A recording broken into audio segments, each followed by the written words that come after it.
Time for Money Tuesday, you know, and everything comes with a little risk, right? But there are some things you need to be aware of when you're talking about something, getting a risk-free interest rate. Marshall Clay with the Welch Group joins us to explain a little bit more about this, about nominal rates and real rates, I should say. I know a lot of people are getting their your savings accounts are going, man, I'm making more interest on this than I ever have before. Yeah, everybody's really happy about that because, you know, 10 years ago, those risk-free rates were paying savers zero. And so now they're getting on the top end 4.5 to 5%.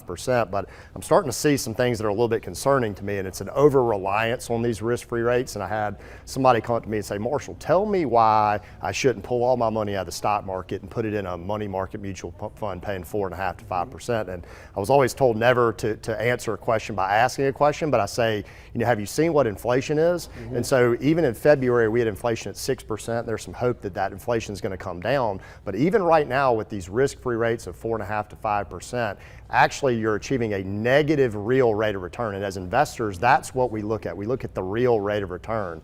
So I recommend people, you know, strike a good balance between their short-term and their long-term mindset. Don't put all your eggs in one basket. Correct. There's a purpose and a good reason for having money in those risk-free, you know, areas of your portfolio, but don't get overly reliant on that. I think they're going to have some graphics up here talking about some longer-term real rates of return, and so you'll see that you have stocks that are about 6.5%, bonds about 1.5%, and those cash and cash equivalents historically, and this is over a 90, we're talking about historically, right? Yes, 95-year time frame.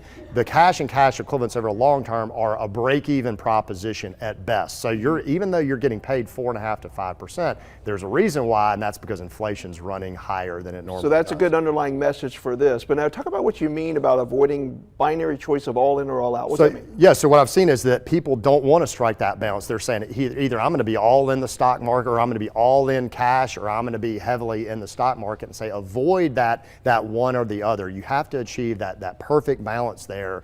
And as you said, you know, we've talked about in the past, a lot of people who are retired or on the cusp of retirement, they have some lump sum short-term expenses that they know they're going to have to meet in the next 6 to 12 months. Those money market accounts and money market mutual funds are great places to park your cash. And certainly it can be a part of a bond portfolio, but I think I tell people to embrace the volatility that's in risk assets, because risk assets, what I mean by stocks and real estate, those are the assets that are going to give you that inflation defense. Those are the ones that over the long term that are going to help you stay ahead of inflation and maintain lifestyle. So really assess where your situation is. Marshall Clay, thank you so much. Some good information there. You're welcome.